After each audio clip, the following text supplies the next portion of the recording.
खबर शामिल करती है कसूर से, जहां कसूर पुलिस का डीपीओ कसूर तारक अजीज संधू की हदायत पर कम उम्र और बगैर लाइसेंस ड्राइविंग करने वालों के खिलाफ भरपूर क्रैकडाउन जारी है। चौधरी मोहम्मद अकरम ने फराई की रिपोर्ट। डीपीओ तारक अजीज संधू की हदायत पर पुलिस का कम उम्र और बगैर लाइसेंस ड्राइविंग करने वालों के खिलाफ क्रैकडाउन ऑपरेशन जारी। गुज़िश्ता 3 रोज के दौरान पुलिस ने जिला भर में 200 कम उम्र ड्राइवर के खिलाफ कानूनी कार्रवाई अमल में लाई।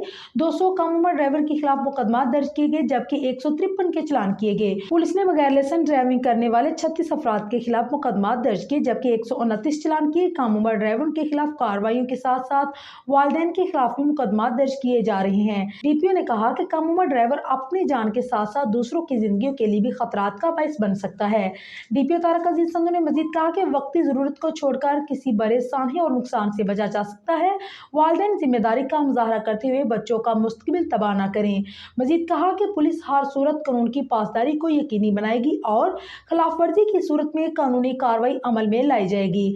आईजी पंजाब डॉक्टर उस्मान अनवर की हदायत पर कम उम्र और बगैर लाइसेंस ड्राइविंग करने वालों के खिलाफ कार्रवाइयां जारी हैं।